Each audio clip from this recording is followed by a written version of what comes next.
Hello friends, எல்லோரும் எப்படி இருக்கீங்க? இன்றைக்கி நம்ம வீடியோவில் நெய் மைசூர் பாக் எப்படி செய்கிறதுன்னு தான் பார்க்க போகிறோம். ரொம்பவே ஈஸியான ஒரு ஸ்வீட் ரெசிபி தான். ஆனால் ரொம்ப கஷ்டம் நம்ம எல்லாருமே நினச்சிட்ருப்போம். நிறைய பேர் வந்து நெய் மைசூர் பாக் ட்ரை பண்ணியிருப்பீங்க, ஆனால் நிறைய சொதப்பி இருக்கும். ஆனால் இன்றைக்கி நம்ம சரியான அளவுகளை கொண்டு நல்லா பர்ஃபெக்டாக நெய் மைசூர் பாக் எப்படி செய்கிறதுன்னு பார்க்க போகிறோம். வாங்க நெய் மைசூர் பாக் எப்படி செய்கிறதுன்னு பார்க்கலாம்.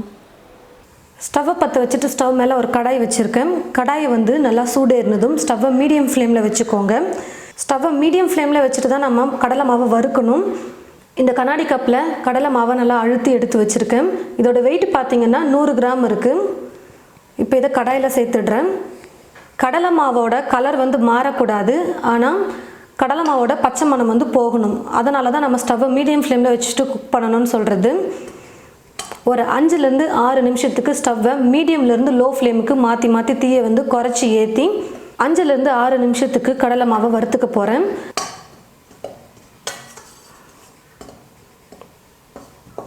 நான் கடலை மாவை நல்லா வறுத்துக்கிட்டேன். இப்போ நான் ஸ்டவ் ஆஃப் பண்ணிடுறேன். ஸ்டவ் ஆஃப் பண்ணிவிட்டு கொஞ்சம் சூடானதுக்கப்புறமா சல்லடையை வச்சு சலிச்சு எடுத்துக்கலாம். மாவு வந்து நல்லா சலிச்சிக்கணும். நம்ம வறுக்கும் போது இந்த மாதிரி உருண்டையெல்லாம் கட்டிக்கும். அதனால் நம்ம சலிச்சோம்னா தான் நல்லா நைஸாக இருக்கும் மைசூர் பாக்கு செய்கிறதுக்கு.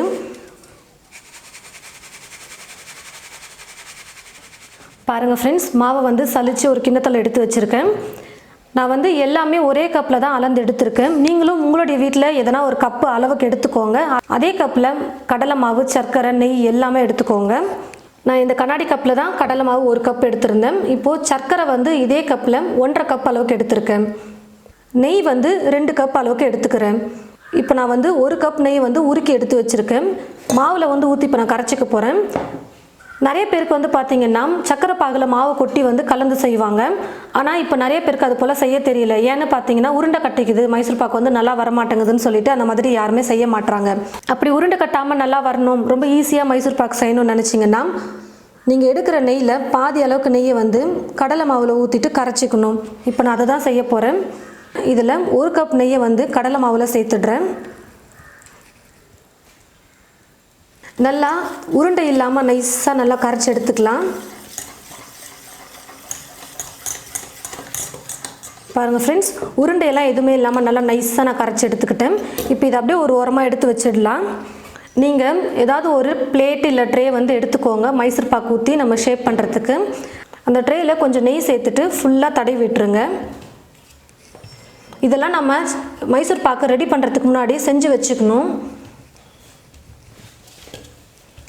ஸ்டவ்வை பற்ற வச்சுட்டு ஸ்டவ் மேலே நல்லா அடிகனமான ஒரு பாத்திரம் வச்சுருக்கேன். நல்லா கனமான ஒரு பாத்திரம் எடுத்துக்கோங்க. அப்போ தான் அடிப்பிடிக்காமல் கரெக்டாக செய்ய முடியும்.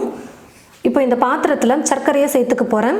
1.5 கப் அளவுக்கு சர்க்கரை எடுத்துருக்கு, அதை சேர்த்துடுறேன்.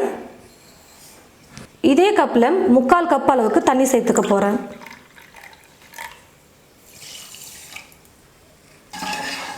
சர்க்கரை நல்லா கரையட்டும். இன்னொரு பக்கம் ஸ்டவ்வில் வந்து என்ன பண்ணுறீங்கன்னு பார்த்தீங்கன்னா 1 கப் நெய் வந்து ஒரு கடாயில் ஊற்றிக்கிட்டு ஸ்டவ்வை பற்ற வச்சுட்டு லோ ஃப்ளேமில் வச்சுடுங்க. லோ ஃப்ளேம்லேயே வந்து நெய் வந்து நல்லா சூடேறிட்டே இருக்கட்டும். சூடாக இருக்கிற நெய்யை ஊற்றி தான் நம்ம மைசூர் பாக்கில் போட்டு கலக்கணும். அதனால் ஒரு பக்கம் இது சூடாகிட்டே இருக்கட்டும், இன்னொரு பக்கம் நம்ம சக்கரை பாகு ரெடி பண்ணிக்கலாம். பாருங்கள் ஃப்ரெண்ட்ஸ், சக்கரை வந்து கரைஞ்சி வந்துருச்சு. ஸ்டவ்வை மட்டும் ஃபுல்லாக வச்சு குக் பண்ணவே பண்ணாதீங்க. மீடியம் ஃப்ளேமில் வச்சுட்டே குக் பண்ணுங்கள். அப்போ தான் கரெக்டாக இருக்கும் உங்களுக்கு செய்கிறதுக்கு. சர்க்கரை நல்லா கரைஞ்சதுக்கப்புறமா அப்பப்போ செக் பண்ணிக்கிட்டே இருங்க. ஒரு கம்பி பதம் வந்து ரொம்ப சீக்கிரமாக வந்துடும். அதனால் செக் பண்ணிகிட்டே இருங்க அப்பப்போ. இன்னும் வரல, இன்னும் கொஞ்சம் நேரம் குக் பண்ணிக்கிறேன்.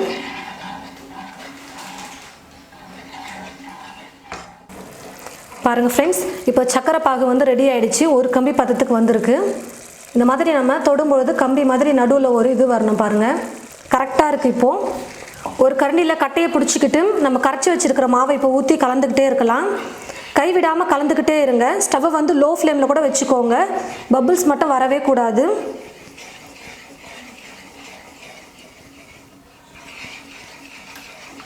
ஸ்டவ்வை மட்டும் ஃபுல்லாகவே வைக்காதீங்க. மீடியம் ஃப்ளேமில் வச்சுக்கிட்டே குக் பண்ணுங்கள். கொஞ்சம் கூட கரண்டியை நம்ம எடுக்கவே கூடாது. கைவிடாமல் கிண்டிக்கிட்டே இருக்கணும். மாவை ஊற்றி 1 நிமிஷம் நல்லா கலந்து விட்டதுக்கப்புறமா பக்கத்தில் ஒரு கடாயில் நம்ம நெய் ஊற்றி நம்ம லோ ஃப்ளேமில் வச்சு குக் பண்ணிகிட்ருக்கோம் பார்த்தீங்களா, சூடு பண்ணிகிட்ருக்கோம் பார்த்தீங்களா, அந்த நெய்யை எடுத்து ஒவ்வொரு கரண்டியாக நான் இப்போ சேர்த்துக்க போகிறேன். கொஞ்சம் கொஞ்சமாக நெய்யை சேர்த்து கலந்துக்கலாம். இப்போ திரும்ப இன்னொரு கரண்டி ஊற்றிக்கிறேன். இந்த மாதிரி சூடாக நெய்யை வந்து காய வச்சு சேர்க்கணும்.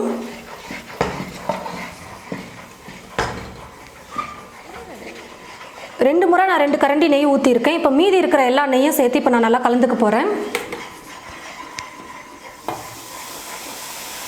கைவிடாமல் கிண்டிக்கிட்டே இருங்க. நம்ம சேர்த்துருக்கிற நெய் எல்லாமே ஃபுல்லாக அப்சர்வ் ஆகணும். அதே சமயம் பபிள்ஸ் வரவே கூடாது.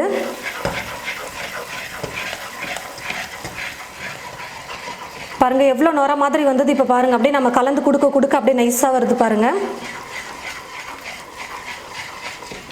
சேர்த்துருந்த நெய் எல்லாமே ஃபுல்லாக அப்சர்வ் ஆகுது பாருங்கள் கொஞ்சம் கொஞ்சமாக.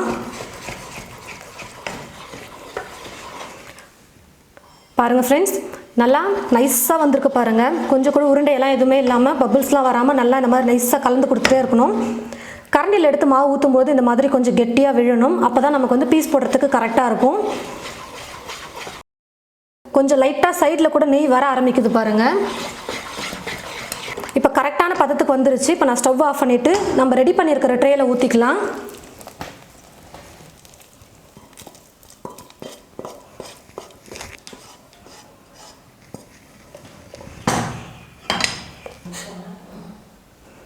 நல்லா எப்படி சரி சமமாக ஈக்குவலாக அழுத்தி விட்டுருங்க. பபிள்ஸ்லாம் எதுவுமே இருக்கக்கூடாது, அதனால் நல்லா இப்படி தட்டி விட்டுக்கோங்க. ஒரு ஸ்பூன் எடுத்துக்கிட்டு அதில் நெய் தடவிக்கிட்டு இப்படி அழுத்தி விட்டிங்கன்னா ஸ்பூனில் மாவு ஒட்டாமல் நல்லா அழகாக ஈவனாக ப்ரெஸ் பண்ண முடியும்.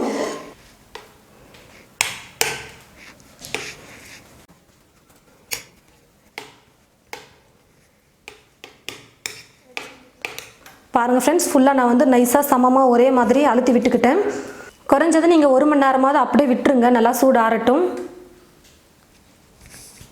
பாருங்கள் ஃப்ரெண்ட்ஸ், கொஞ்சம் பாதி அளவுக்கு சூடு ஆறுனதுக்கப்புறமா இப்போவே நம்ம பீஸ் போட்டு வச்சுக்கிட்டோம்னா ஈஸியாக இருக்கும் கட் பண்ணுறதுக்கு. கத்தியில் கொஞ்சம் நெய்யில் எண்ணெய் தடவிக்கோங்க. இப்போ உங்களுக்கு எந்த சைஸில் வேணுமோ பீஸ் அந்த மாதிரி நீங்கள் கட் பண்ணிக்கலாம்.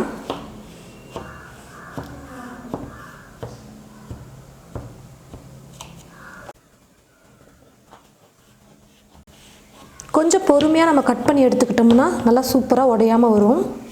கத்தியில் வந்து அப்பப்போ நெய் தடவிக்கிட்டு நீங்கள் கட் பண்ணுங்கள், அப்போ தான் ஒட்டாமல் வரும்.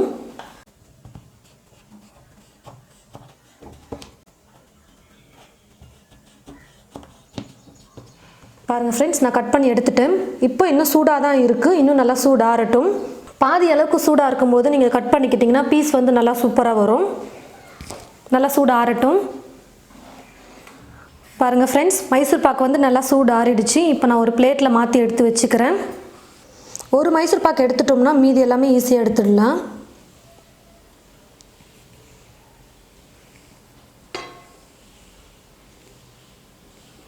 நிறைய பேருக்கு மைசூர் பாக்கு வந்து சொதப்புறது பார்த்திங்கன்னா தண்ணியோட அளவு, அதாவது சக்கரை பாகில் தண்ணி சேர்க்குற அளவு வந்து முக்கியமாக நீங்கள் கரெக்டாக பார்த்துக்கோங்க.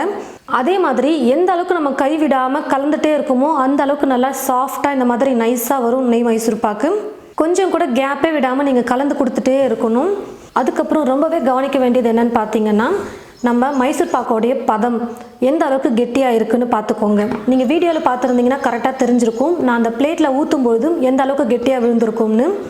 ரொம்ப தண்ணியாக இருந்தாலும் இந்த மாதிரி ஷேப்பாக நம்மளால் கட் பண்ணி எடுக்க முடியாது.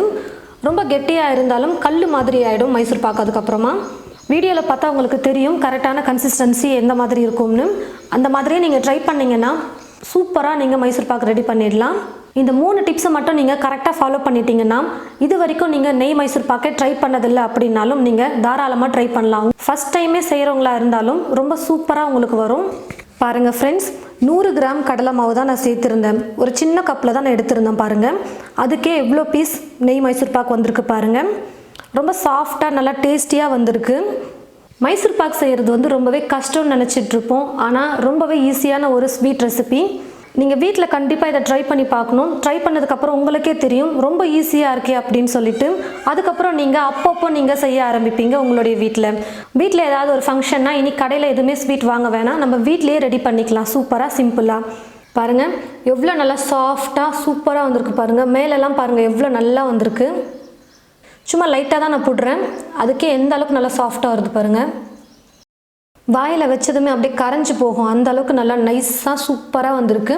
நீங்களும் இது போல் உங்களுடைய வீட்டில் நெய் மைசூர் பாக் செஞ்சு பாருங்கள். ட்ரை பண்ணி பார்த்துட்டு எப்படி இருக்குன்னு மறக்காமல் கமெண்ட் பாக்ஸில் வந்து கமெண்ட் பண்ணுங்கள். இந்த வீடியோவை மற்றவங்களுக்கும் ஷேர் பண்ணுங்கள். இது போல் நிறைய ரெசிபிஸ் பார்க்க தமிழ் ஃபுட் மசாலா சேனலை சப்ஸ்கிரைப் பண்ணி வச்சுக்கோங்க. கூடவே பக்கத்தில் இருக்கிற பெல் ஐக்கானை கிளிக் பண்ண மறந்துடாதீங்க. தேங்க்யூ.